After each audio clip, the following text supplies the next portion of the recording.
YouTube से होने वाला कमाई सैलरीड इनकम नहीं है। यह बिजनेस फ्रॉम प्रोफेशन या आपका अदर सोर्स से कमाई में गिनती किया जाता है। इसमें एफिलिएट मार्केटिंग, स्पॉन्सरशिप और एडसेंस सब शामिल हैं।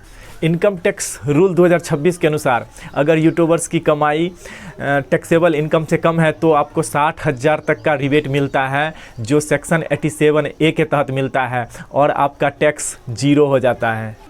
छोटे यूट्यूबर्स के लिए 2026 इनकम टैक्स रूल में बहुत ही राहत दिया गया है। अगर आपका कमाई 75 लाख से कम है और उनमें से आप 95% पैसा अपने बैंक खाते में लेते हैं तो अपनी कुल कमाई का 50% हिस्सा खर्च दिखा सकते हैं। यानी अगर आप 10 लाख रुपया कमाते हैं तो केवल 5 लाख पे ही आपको टैक्स दिखाना पड़ेगा, जिससे फ़ायदा यह होगा कि आपको भारी भरकम हिसाब किताब रखने की ज़रूरत नहीं पड़ेगी। लेकिन यूट्यूबर्स भाई, आपको ये भी पता होना चाहिए कि अगर आपकी सालाना इनकम 20 लाख से अधिक है तो आपको जीएसटी की ज़रूरत पड़ेगी। लेकिन खुशी की बात यह है कि गूगल से होने वाली कमाई अर्थात एडसेंस से होने वाली कमाई पर जीएसटी जीरो है, लेकिन आपको LUT फाइल करना अनिवार्य होता है। दोस्तों, अगर आप YouTube से पैसा कमा रहे हैं तो आपने LUT यानी लेटर ऑफ अंडरटेकिंग के बारे में ज़रूर सुना होगा। ये क्या है, यूट्यूबर्स के लिए क्यों ज़रूरी है? जब आपको गूगल एडसेंस से पैसा मिलता है तो तकनीकी रूप से आप अपनी सर्विस भारत से बाहर एक्सपोर्ट कर रहे हैं। भारत सरकार के नियम के अनुसार सेवाओं के एक्सपोर्ट पर 0% GST लगता है, यानी आपको अपनी विदेशी कमाई पर सरकार को कोई GST नहीं देना होता। लेकिन यहाँ एक पेच है, इस 0% वाली सुविधा का लाभ उठाने के लिए आपको हर साल जीएसटी पोर्टल पर एक ऑनलाइन फॉर्म भरना होता है जिसे LUT कहते हैं। अगर आप LUT फाइल नहीं करते हैं तो नियम के मुताबिक आपको अपनी विदेशी कमाई पर भी 18% GST देना पड़ सकता है। तो स्मार्ट तरीका क्या है? हर साल फाइनेंशियल ईयर की शुरुआत में जैसे अप्रैल में अपना LUT फाइल कर दें। इससे आप बिना किसी टैक्स के अपनी पूरी विदेशी कमाई सीधे अपने बैंक खाते में पा सकते हैं। अब यहाँ पे ध्यान देने वाली बात यह है कि अगर हम भारतीय ब्रांड का अर्थात डील का प्रमोशन करते हैं तो वहाँ पे GST 18% लगाना अनिवार्य है। अब बात करते हैं उस कमाई की जो आपको सीधे भारत से होती है, यानी इंडियन ब्रांड कोलैबोरेशन और स्पॉन्सरशिप।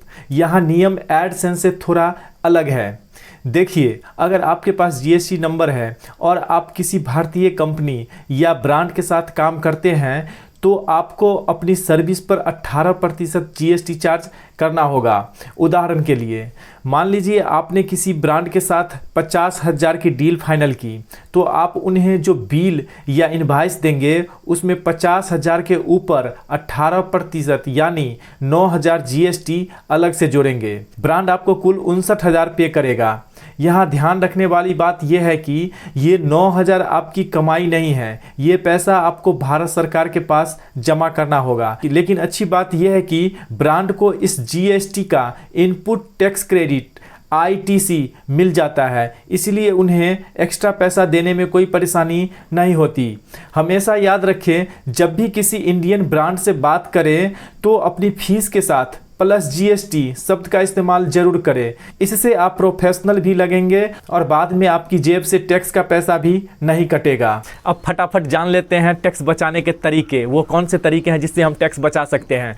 तो सबसे पहले आप अपना ऑफिस का खर्च उसमें से माइनस कर सकते हैं। आप लाइटिंग, बिजली हो गया या फिर कैमरा हो गया, इस सब का खर्च को आप सीधा उसमें से माइनस कर सकते हैं। साथ ही अगर वीडियो बनाने के लिए आप स्टाफ रखे हुए हैं या फिर ऑफिस पे खर्च कर रहे हैं तो उसका भी खर्च आप उसमें से माइनस कर सकते हैं और इस तरह आप उसमें से टैक्स बचा सकते हैं। अब दोस्तों, सब कुछ सही करने के बाद भी कई बार यूट्यूबर्स को इनकम टैक्स का नोटिस आ जाता है। इससे बचने के लिए आपको कुछ कागजात हमेशा तैयार रखने चाहिए। जैसे पहला, बैंक स्टेटमेंट्स। अपने उस बैंक अकाउंट का स्टेटमेंट संभाल कर रखें जिसमें यूट्यूब की पेमेंट आती है। दूसरा, इनवॉइस, चाहे वो गूगल एडसेंस की रसीद हो या किसी ब्रांड को भेजा गया बिल, उनकी एक कॉपी PDF अपने पास सेव करके रख लें। तीसरा और सबसे ज़रूरी, FIRC foreign inward remittance certificate. जब विदेश से पैसा आता है तो आपका बैंक आपको यह सर्टिफिकेट देता है। यह इस बात का सबूत है कि आपने पैसा लीगल तरीके से कमाया है और यह एक्सपर्ट ऑफ सर्विस है। याद रखें, डिजिटल दुनिया में डेटा ही सब कुछ है। अगर आपके पास सही कागजात है तो आपको किसी भी सरकारी नोटिस से डरने की ज़रूरत नहीं है। अंत में एक छोटी सी सलाह, अगर आपकी कमाई साल में 20 लाख से ऊपर जा रही है तो खुद टैक्स गुरु बनने के बजाय एक अच्छे सीए की सलाह जरूर ले। एक प्रोफेशनल की फीस आपके द्वारा बचाए गए टैक्स और पेनाल्टी के मुकाबले बहुत कम होती है। तो दोस्तों, ये थे इनकम टैक्स से जुड़ी थोड़ी सी जानकारी। इनकम टैक्स से डरे नहीं, सालाना ITR जरूर फाइल करें, जिससे आपको भविष्य में अगर होम लोन लेना हो या फिर कार लोन लेना हो तो आप आसानी से ले सकते हैं। तो दोस्तों, कैसी लगी यह जानकारी? अगर अच्छी लगी तो मेरे चैनल को आप सब्सक्राइब कर सकते हैं। फिलहाल एक लाइक कर दीजिए और कमेंट, एक अच्छा सा कमेंट कीजिए कि क्या आप इनकम टैक्स सालाना भर रहे हैं या फिर आपका सालाना इनकम क्या है। मिलते हैं नेक्स्ट वीडियो में, तब तक के लिए गुड बाय, धन्यवाद, बाय बाय।